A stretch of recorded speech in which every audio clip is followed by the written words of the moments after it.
Hey y'all, back again with another flip video. Today we're going to be talking about the Renaissance. The Renaissance was a period of great change in Europe that kind of occurred because of trade between the East and the North. The Europeans were able to rediscover the classical knowledge of ancient Greece and Rome, which led to a period of creativity and learning that becomes known as the Renaissance. The objectives for this video, we're going to be talking about what changes in society and in cities stimulated the Renaissance. What contributions did artists and writers make to the Renaissance? Golden Hawk historians will analyze the way growth in trade and an interest in classical Greece and Rome led to the Renaissance, and evaluate the contributions that authors and writers made to the Renaissance. While you're watching, make sure that you're taking good notes in either Cornell or outline format as we talked about in class. It's okay if you need to pause or rewind the video in order to understand. Make sure that you understand all the information and that you're taking good notes, so make sure you get those bolded and underlined terms down.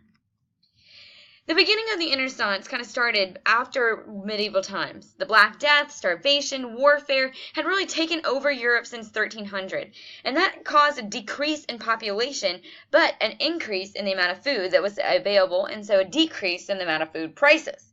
Different geographic areas started to specialize in certain products, like, for example, wool in England, and trade for products that they didn't produce. Italy got divided into several city-states. The large cities in the north were Florence, Milan, and Venice, and then the papal states were in the south. In those northern cities, nobles, merchants, and artisans dominated society. Nobles sought to display their wealth in these cities through the arts. They bought paintings, sculptures, they built fabulous architectural buildings. This is kind of what Europe looked like following the medieval times. We got the Holy Roman Empire, and you can see down in Italy, which is the one that looks like the boot right here. The Papal States, Florence is up in the north, and Naples in the bottom. England is also starting to develop with London there as well. As the economy and social structure changed, new ideas began to appear. The Renaissance, which is French for rebirth, started in Italy and was a period of renewed interest and remarkable developments in art, literature, science, and learning. The Renaissance was caused by a couple of different factors, the most of which being trade, which allowed for cultural diffusion between Asia and Europe.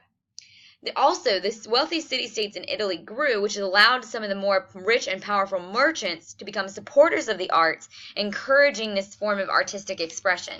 There was also a renewed interest amongst those artists and also philosophers and scholars of classical learning from Greece and Rome. There's also a desire to just learn science, learn technology, learn lots of different things, and they also had a desire to beautify their cities, which led to the development of more sculptures. Many Greek scholars sought refuge in Italy from the Ottoman Turks that had been invading that area, and they brought the works of their philosophers with them. As the Italians began to read, they began to think about art, philosophy, and science in different ways that leads to the thoughts that we see and is typically Renaissance-esque. The Renaissance teaching emphasized the idea of humanism. That means that they really focused on human achievement and focused on human nature and the human body as a form. The father of humanism is Giovanni Boccaccio and Francesco Petrarch. Humanists rediscovered texts on anatomy, as you can see in Leonardo da Vinci's drawing above. They were really focused on human form, geography, and also astronomy. During the Renaissance, the church no longer really served as the source of stability. There was a lot of questions that people had about the church.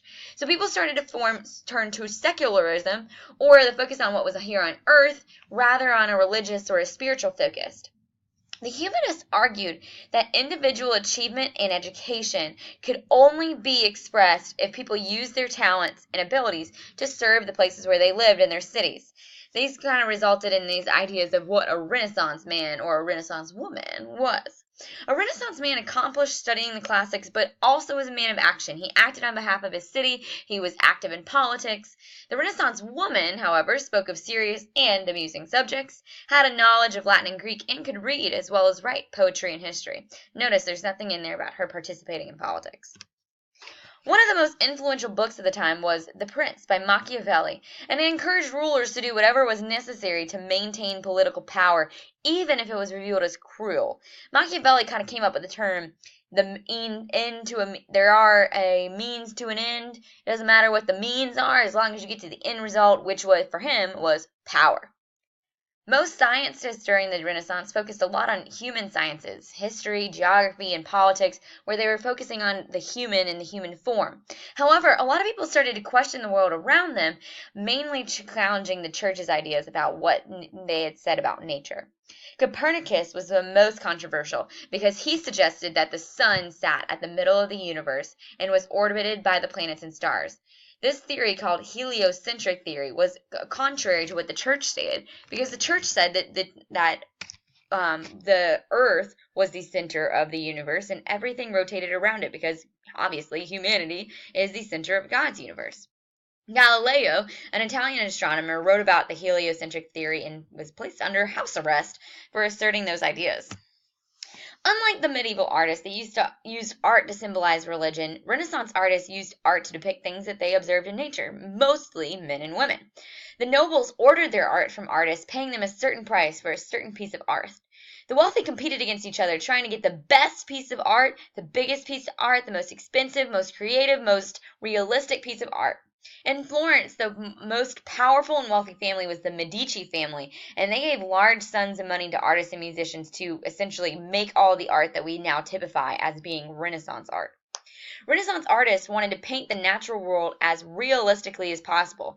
If you look at the picture above, you can see almost every hair on every man's head and their eyebrows. Look at the little creases between their eyes. They studied perspective, and they used it to represent three-dimensional spaces on flat surfaces. This is completely different than ancient art that had really only been two-dimensional. Think frontalism from the Egyptians. Many artists focused on human beings as their main subject matter, but some drew landscapes as well. Architecturally, many churches and other buildings started to incorporate domes and arches that were inspired by Greece and Rome as well. Leonardo da Vinci was a painter, a writer, an inventor, architect, engineer, mathematician, musician, and a philosopher. He was the true definition of a Renaissance man. He closely studied the human figure and made a lot of anatomical discoveries in his drawings of humankind that we kind of saw earlier in the slideshow.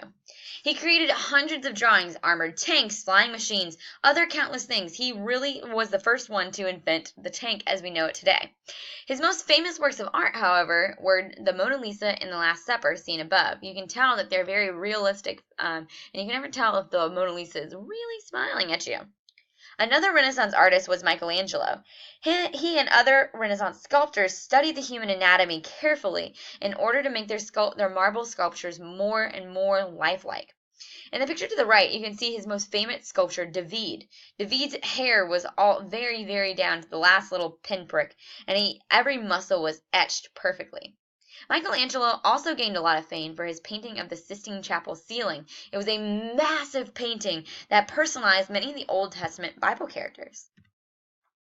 As the Renaissance started to spread north, many of the ideas reached growing cities like London, Paris, Amsterdam, Ghent, Switzerland. Trade was the main way in which those Renaissance ideas got there. There was a big movement of artists and scholars, and the development of the printing press helped the Renaissance to spread northward, because now books could be printed and the ideas traveled quicker. The Hanseatic League that had been developed during medieval times was still trading goods up in the north, and as they traded goods, they also traded ideas with people from other places that helped the Renaissance ideas to travel northward. Johannes Gutenberg invented the printing press when he cast the letters of the alphabet onto metal plates and then put them into a wooden press. The printing press changed everything for everybody in Europe. His invention allowed for text to be printed quickly on both sides of a sheet of paper. Before now, people had been handwriting everything. You can only imagine how long that would have actually taken. The movable print made producing books and other printed material quicker and cheaper. The first book he ever printed was the Bible. The printing press allowed for these Renaissance ideas to travel quickly and also cheaply, so now more people had access to the ideas. Some northern philosophers also combined Christian ideas with humanism to create Christian humanism. Erasmus was a priest in the Netherlands who wrote about the need for a pure and Christian life, stripped of the rituals and the politics that had been kind of established by the Catholic Church. He was one of the first people to start having people question the church's practices and question what the church was making people do. Sir Thomas More's best-known work was called Utopia. It was a book that criticized the English government and kind of set this vision for a perfect society based on logic and reason. His book, Utopia, is now used as a word is used to describe the most perfect idealistic society.